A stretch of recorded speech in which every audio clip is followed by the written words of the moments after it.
আসসালামু আলাইকুম, কেমন আছেন সবাই? আলহামদুলিল্লাহ আমি ভালো আছি। দোয়া করি আপনারাও ভালো থাকেন।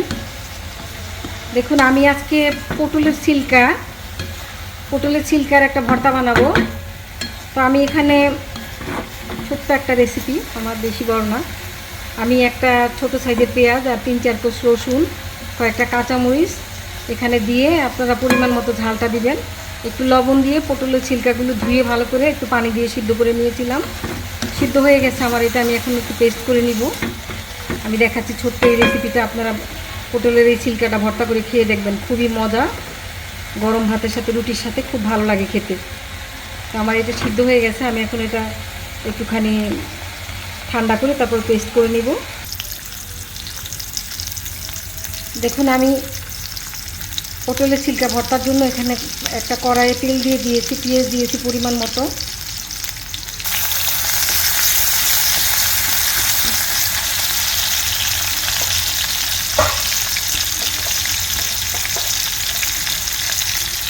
তিন চার কোষ রসুন খেতে করে রেখেছিলাম, এটা দিয়ে দিলাম।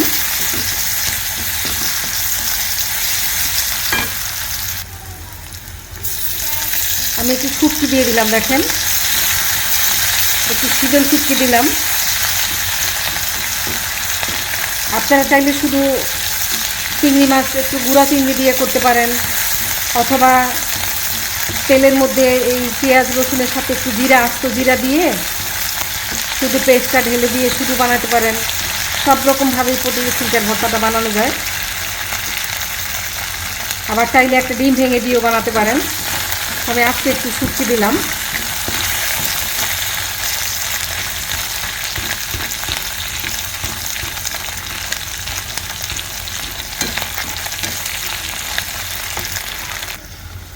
চুলার আঁচটা কমিয়ে রেখেছি, দেখেন। আমি এখানে সামান্য একটু হলুদের পাউডার দিব, আর না দিলেও চলে, সেটা অপশনাল। হলুদের পাউডারটা দিলে একটু দেখতে ভালো লাগবে, সুন্দর লাগবে কালারটা। না দিলেও কোনো সমস্যা নয়, গ্রিন থাকবে।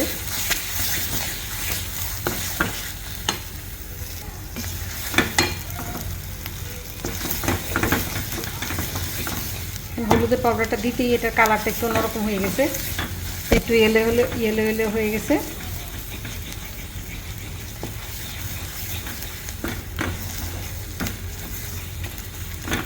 খুব সুন্দর একটা ঘ্রাণ বের হয়েছে।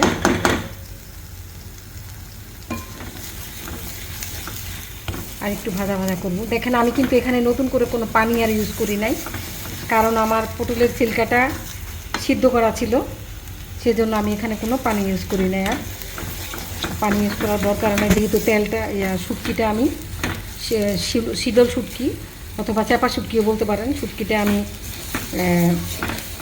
ধুয়ে রেখেছিলাম ভালো করে। তো সেটা আমি তেলের মধ্যে দিয়ে একদম ভেজে নিয়েছি। ভাজতে ভাজতে আমার শুটকিটা গলে গেছে।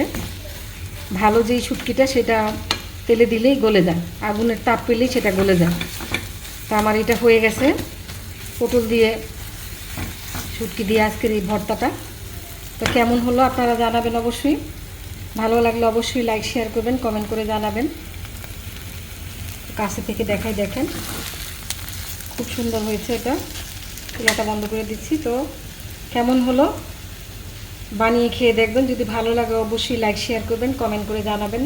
ভালো থাকবেন সবাই, আল্লাহ হাফেজ, আসসালামু আলাইকুম।